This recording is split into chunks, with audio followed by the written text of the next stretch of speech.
국회 원구성 협상의 법정 시한이 12일이나 지났습니다. 그런데 아직 상임위 구성이 완료되지 못한 상황이죠. 여당이 헌재 권한쟁의 심판을 청구하니까 야당은 상임위에 복귀 안 하면 김건희 여사 종합청문회를 하겠다 이렇게 예고까지 했는데요. 이 관련된 이야기 한민수 더불어민주당 대변인과 이야기 나눠보겠습니다. 안녕하십니까 의원님. 안녕하십니까. 서울 강북을 국회의원 한민수입니다. 당선되시고 아마 첫 출연이신 것 같은데. 예. 지난번에 한번 나왔던 전화로 전화했습니까? 예, 축하드립니다. 감사합니다. 예. 자, 국민의힘 백 의원 전원이요. 네. 상임위 강제 배정이 됐어요. 강제 배정하고 그다음에 저 상임위원장 단독 선출한 거. 네. 요거에 대해서 권한쟁의 심판한다는 거거든요. 국민의힘에서. 헌법재판소. 네, 헌법재판소에. 그 강제 배정이라는 거는요. 예. 이제 그 내지 않으면 명단을 상임위 명단을 내지 않으면 국회의장이 배정할 수 있는 권한이 있습니다. 그 권한 하셨는데 전 이 소식을 듣고 정말로 국민의힘이 여당이 맞나 싶어요. 왜죠? 야당의 발목을 잡는, 특히 국회법대로 일을 하겠다는 야당의 발목을 잡는 헌정사 최초의 여당이다 이런 생각이 들고, 이게 처음이 아닙니다. 저도 기억을 하는데 지난 국회 초반에 그때도 국회의장을 상대로 똑같이 권한쟁의 심판을 청구를 했어요. 근데 이게 3년 뒤에 각하 결정이 나옵니다. 소송 요건이 안 된다는 거예요. 나중에 다 국회에 들어왔으니까요. 그때는 그나마 국민의힘의 전신인 미래통합당인가요? 그때는 야당이었습니다. 그나마. 문재인 정부 때니까. 지금은 윤석열 정부죠. 윤석열 정부의 여당인데 분명히 각하 결정이 난 사안을 똑같은 사안을 가지고 또다시 헌재에 가져간다는 거예요. 뭐 즉 그거는 집권당이 또 사법부 헌재에다 판결을 맡겨보겠다, 정치적 사안을. 그리고 야당이 무슨 다른 이유도 아니고 법에 따라서 일을 하자, 국회법에 따라서 우리 국민들의 혈세로 세비받지 않습니까? 일을 하자는데 그걸 못하겠다고 헌재로 가져가는 거. 그리고 지금 말씀할 때마다 여당 의원들께서 협치, 뭐 그다음에 관례보다는 법이 우선이고요. 협치랑 그다음에 뭐 협의, 합의 얘기하시던데, 그러면 딱 한마디만 되묻겠습니다. 윤석열 대통령은 집권 2년 동안 야당과 단 한 번 합의한 적 있습니까? 그렇게 국정 운영하셨습니까? 말도 안 되는 얘기죠. 알겠습니다. 의원님, 그런데 민주당이 압도적인 다수 의석을 차지하고 국민의힘하고 이제 원구성 협상이 지지부진한 게 사실 이번이 처음이 아니잖아요. 21대도 있었는데 21대 때 기억을 좀 해보면, 되돌아보면 그때는 뭐 민주당이 야당이어서 그러는지는 여당이어서 그러는지 몰라도 뭔가 상대당한테 그래도 좀 국회로 돌아올 수 있는 명분을 준다고 할까요? 좀 룸을 열어주려는 노력이 좀 있었던 거로 제가 기억이 되는데, 지금은 뭔가 국민의힘으로 하여금 국회에 들어올 수 있는 명분을 열어주기보단 좀 이걸 법대로라고 표현해야 되나요? 원칙대로라고 표현해야 되나요? 좀 강하게 좀 협상에 임하는 거 아닌가 하는 그렇지는 않습니다. 일단은 한 두 가지로 보시면 좋을 것 같아요. 첫째는 4월 10일 날 총선의 민의가 어디 있는가. 이걸 우리 민주당 입장에서는 정말 생산적이고 일하는 국회를 한번 해봐라. 21대 후반기 윤석열 정부 들어가지고 정말 법안 하나가 통과되기 힘들었어요. 각 상임위에서 여야가 합의한 법안도 국민의힘 위원장 있는 법사위에 가면은 아예 법사위 열리질 않습니다. 운영위는 대통령실이나 김건희 여사 관련된 온갖 의혹들 나와도 국회의원들이 국민을 대신해서 물을 수가 없어요. 그 국민의힘 위원장이 위원회를 열질 않습니다. 이런 상황이 지속됐고, 그리고 지금 룸을 주지 않는 그건 다른 게요. 계속 협상합니다. 지금도 만나고 저희들이 얘기한 7개 상임위 그거 다 알고 계시잖아요. 랭커도. 거기 정말 정부 여당이 필요하다고 그동안 주장해 왔던 경제 관련 상임위 다 들어있고 외교안보 관련 상임위 다 들어있습니다. 근데 그게 무슨 뭐 당연히 들어올 수 있는 명분도 줬지요. 뭐 일을 하자는데 그보다 더 좋은 명분이 어디 있습니까? 국민의힘 쪽에서는 법사위 달라, 다시 전면 재협상하자, 이 얘기도 좀 나오잖아요. 법사위는 끝까지 절대 민주당에서는 양보할 수 없는 겁니까? 그거는 택도 없는 말씀이죠. 왜냐하면 그렇게 해서 국회가 일을 했습니까? 아니면 정말 국정을 살폈습니까? 국회에서 거의 직무유기에 가까웠어요. 그래서 지금 뭐 법사위원장 이런 거 특정 상임위를 따지지 마시고 국민의힘은 집권당다운 태도로 민생 챙기고 외교안보 챙겼으면 좋겠고, 정말 그 특위라는 거 만들어가지고 장차관도 못 나오게 하고 자기들 보고받고 있어요. 저는 짝퉁 상임위인데 그거 만들어서 입법권도 없습니다. 그런 상임위도 아닌 특위 만들어서 민생 현장 간다고 국민들이 그 모르시겠습니까? 절대 우리 국민들 속지도 않습니다. 자, 지금 법사위원장이 정청래 의원입니다. 네. 이런 얘기를 했어요. 국민의힘이 이번 주까지 상임위에 들어오지 않으면 네.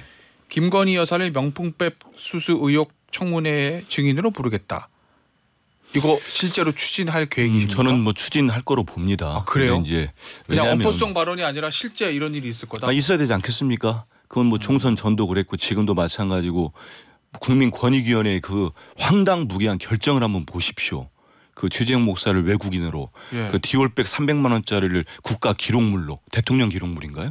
그걸로 판단해가지고 무혐의 종결을 처리했습니다. 이런 상황에서 김건희 여사 특검법에 대한 필요성 국민적 사이 국민들께 더 높아지고 있거든요. 예. 국회에서 따져 물어야죠.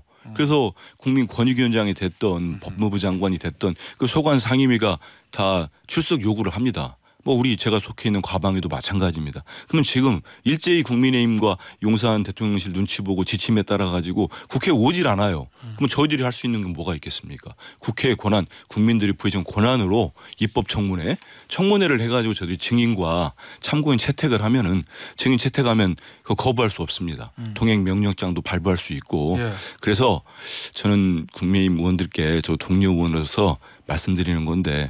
어차피 들을 수밖에 없습니다. 정말 모양새 다 구겨지고 그냥 막 끌려들어지고 하지 마시고 예. 집권당답게 국회의원답게 지금이라도 빨리 입장 바꿔서 예. 들어와서 같이 일을 하시죠. 그러면 이 얘기예요. 네. 자, 굳이 이제 좀 비유해서 보자면 용산 대통령실에 김건희 여사 청문회 동행명령장 가지고 가는 거 보기 싫으면 국민의힘 빨리 국회에 들어와라.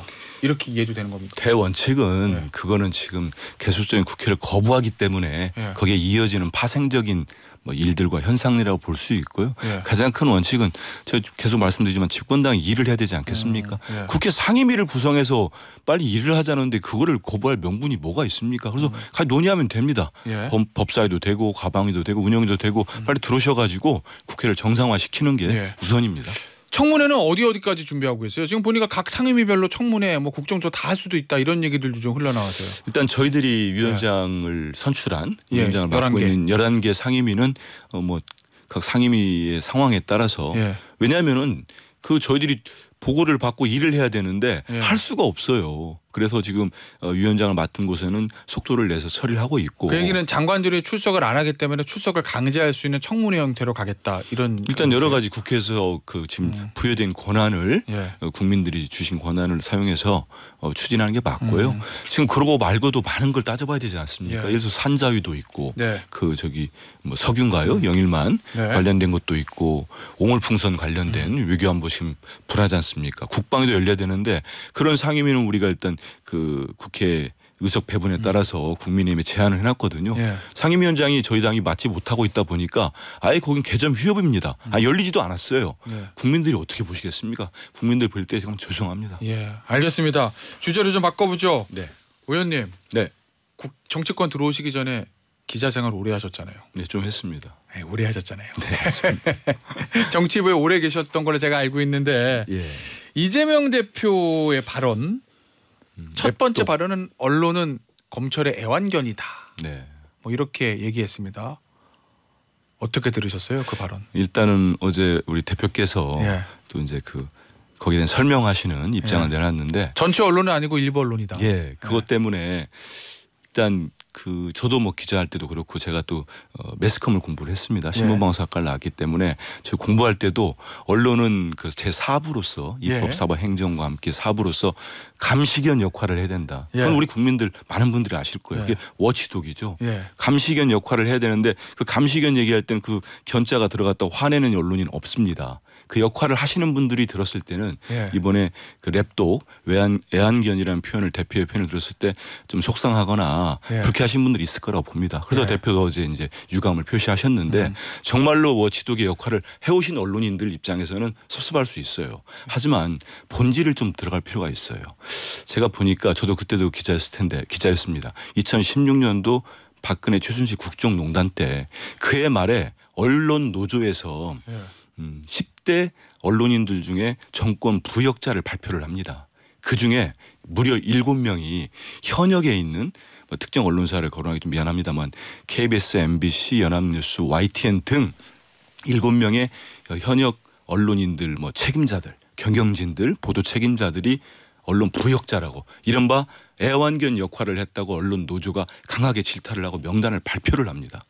그러면 지금 상황에서 저는 뭐 이렇게 정말 와치독 역할을 잘하신 분들한테는 좀 미안한 표현이 됐습니다만 그러지 않고 정말로 한쪽 면만 보고 아니 언론도 공정해야 됩니다. 저도 24년 동안 기자 생활했습니다만 그 역할을 못하신 분들이 분명히 있어요.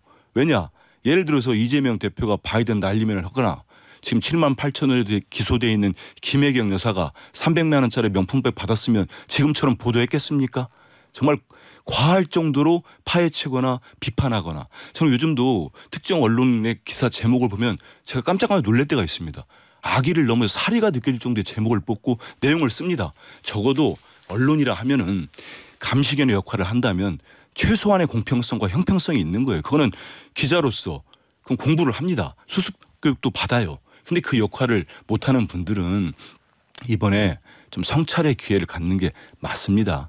제가 어제도 이제 그 검찰 기자 오래 했던 유력 방송사의 고참 기자를 만났더니 좀 애완견으로 통칭한 거에 대해서는 좀 속은 상한데 자기도 검찰이 있었던 경험으로 보면은 우리도 되돌아볼 뭐 필요가 있다 이런 말씀도 하더라고요. 자, 그러면 일단 첫 발언 언론 전체에 대해서 애완견이라고 표현했던 거 그 발언 자체는 조금 듣는 기자들이 섭섭했을 수 있겠다. 좀 무리였다. 이거는 인정하시는 거예요? 그게 아니고 그게 전체 기자를 통칭했을 때 지금까지 정말 와치독으로서 정말 감시견의 역할을 제대로 하신 분들이 있잖아요. 그분들 입장에서는 저도 이제 현직 기자를 한다면 제가 그 역할을 해왔기 때문에 그분에는 섭섭할 수가 있지만 그렇지 않은 분들이 본인들이 알아요. 분명히 아까 제가 말씀한 것처럼 정권의 그 언론 노조가 지명을 했으니까 지목했듯이 표현을 쓴 게 부역자라는 표현을 썼어요. 랩독이라는 표현이겠죠. 다른 표현으로 쓴다면. 그래서 애완견으로서 충실하게 워치견 역할을 워치독 못한 분들이 좀 있어요. 의원님 그런데 이재명 대표가 대통령은 아니지만 물론 제1야당의 대표고 총선 압승했고 지난 대선에 아슬아슬하게 졌고 차기 대선에도 가장 유력한 주자 중에 한 사람인 건 부인할 수 없는 사실이잖아요. 그럼 언론의 감시와 비판이 대상이 되는 사람인데 그렇습니다. 그 이재명 대표의 재판 수사 같은 사법 리스크에 대한 언론의 보도 이거는 감시견 역할의 범죄에 들어가는 거 아닙니까? 감시견 역할을 제대로 해주신 분들이 언론들이 많이 있습니다. 그런데 일부 정말로 제가 봐도 아까 말씀드린 것처럼 악의를 가지고 접근하는 언론사가 분명히 있습니다. 이건 제가 이렇게 말씀 안 드리더라도 많은 국민들이 알고 계세요. 어느 언론사나 어느 기자들이 그런다는 걸 좀 아는데 가령 예를 들어서 그 대북 송금 사건이죠 이번에 같은 사안을 놓고도 다른 분명한 주장과 분명한 국정원 보고서랄지 안부 수시에 대한 여러 가지 행적이 그 진술이 바뀌는 과정에 있어서 그 딸을 둘러싼 쌍방울의 고가 주택을 제공한다는 의혹들 이런 것들은 상당히 신빙성과 정황이 있습니다. 그렇다면은 정말 제대로 된 언론이라면 적어도 같은 비준까지는 저들이 요구 안 한다고 하더라도 같은 보도를 해줘야 되는 거예요. 심층적으로. 거기에 대해서는 애써 외면을 합니다. 그러면서 제목과 일부 검찰이 주는 내용을 가지고 상당히 부각을 시키면서 몰고 가는 경향이 분명히 있습니다. 이 얘기는 제가 않더라도 본인들 스스로 압니다. 스스로. 알겠습니다. 그 역할을 못하는 감시견 역할을 못하는 기자분들 언론사는 이번에 성찰을 하는 게 맞아요. 알겠습니다. 자 그런데 어찌됐건 개혁신당에서는 이재명 대표하고 양문석 의원 윤리특위에 제소한다거든요. 이거 어떻게 대응하실 생각이세요? 뭐 제소한다는데 그거 말릴 수 있겠습니까? 하면은 또 윤리특위가 열리거나 해서 판단을 하겠습니다마는 저도 그 기사를 보도를 접했는데 그게 된다고 생각하고 내진 않았을 거예요. 아마 개혁신당이 그 얘기는 정족수 때문에 어차피 안 될 거다 이 얘기만. 그걸 떠나서요. 그 지금 대표가 말씀하신 또 어제 그 유감을 표시하는 글도 입장도 내놓으셨고 여러 가지 그 문맥 제가 말씀드린 어떤 진위 그런 것들을 본다면 그게 해당이 되겠습니까? 저는 개혁신당이 약간 조금 어떤 부각돼 보려고 한다거나 좀 이렇게 좀 해보려고 하는 것 같습니다. 자 30초 남았어요. 네. 대북송금 수사검사 4명 탄핵하겠다라는 어제 보도가 있었습니다. 실제 합니까? 그게 어떤 당에서 공식적인 논의 테이블에 올라온 적은 없고요. 근데 분명하게 그분들의 탄핵 여부를 떠나서 검찰이 검찰권을 남용해서 사건을 조작하거나 왜곡하고 제대로 그 특정인에게 불리하게 사건을 만들어낸다면 그건 검사 아니라 누구라도 거기에 합당한 처벌을 받아야 된다는 생각을 합니다. 탄핵의 필요성이 있다? 저는 뭐 이게 정말 왜곡으로 드러나고 저희 특검법도 발의했습니다만 네. 수사에 따라 가지고 분명히 혐의가 드러난다면 아니 검사가 법 밖에 있습니까? 법 위에 있습니까? 알겠습니다. 그렇지 않습니다. 알겠습니다. 오늘 인터뷰는 여기서 마무리하도록 할게요. 더불어민주당의 한민수 의원이었습니다. 감사합니다. 고맙습니다.